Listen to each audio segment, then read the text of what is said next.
पूर असा झाला की सोनोशी वर्दळी भयंकर ढगफुटी झाली। त्याच्यानंतर खाली पूर आला तर विहीर हे शरद भोसलेचं शेत हे असं पूर्ण पाण्याखाली होतं। विहीर पूर्ण पडलेली, शरद भोसलेचं हळद आपलं कपाशी पूर्णपणे खरडून गेलेलं आहे। इकडं सोयाबीन, कपाशी, हळद, मोसंबी त्याची फळबागाची लागवड आहे त्यांची। काही सीड आहेत। आता हे सीड प्लॉटचं सीड होता, चट गेला पूर्णपणे। 22 तारखेला रात्री पाणी सुरू झाला। पाणी एवढा झाला की असं वाटलं नाही, पण जेव्हा सकाळी लगेच नदीला पूर एवढा आला की हा 1.5 तासात त्यांना धोक्याची पातळी ओलांडून काहीच्या घरात पाणी घुसू लागलं। तर आम्ही धावत पळत काही लोकांना तेव्हा घराच्या बाहेर काढलं। त्याच्यानंतर काही शेतातले गुरंढोरं जे होते सगळ्या सूचनातून ते बाहेर काढायचा प्रयत्न केला।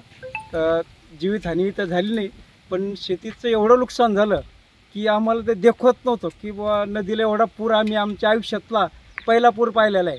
की जुने लोक 58मध्ये पूर झाला, 58मध्ये सांगते आमच्या आयुष्यातला हा पहिला एवढा मोठा पूर आम्ही या ठिकाणी बघितला।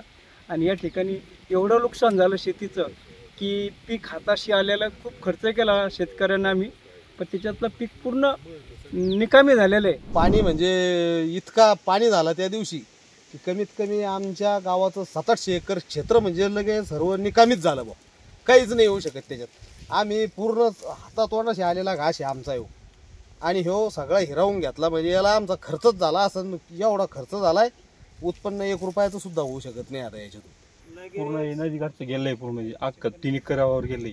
हे हळद होती, सीड होता, समोर हळद होती, पूर्ण उद्ध्वस्त झालेलं आहे सरी। शिवाय यात म्हणजे स्प्रिंकलर शॉट होता तो सुद्धा गेलेला आहे, मोटर सुद्धा गेली, मोटरचाही मिळाली।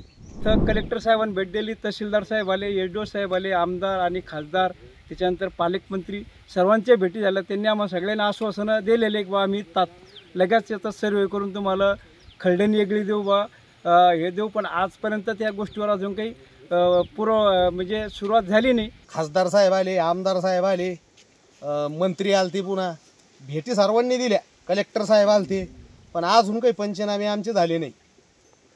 पंचनामे झालीच नाही अजून आमचे, फक्त पटपट पंचनामे करून घ्यावं द्या ना आम्हाला, मरणाची म्हणजे ते ना आम्हाला पटकन मदत करावं हीच आमची अपेक्षा एवढी शेतकऱ्याची, बाकी काहीच नाही सर। शेतकरी कर्जात डुबलेला आहे।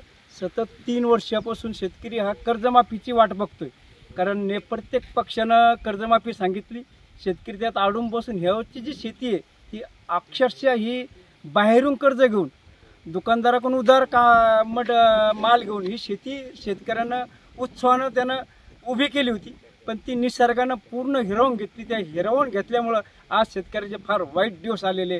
तरी आम्हाला मायबाप सरकारनं खूप मोठी आर्थिक मदत करून कर्जमाफी दिवाळीपर्यंत करावी अशीच आमची सरकारला विनंती आहे।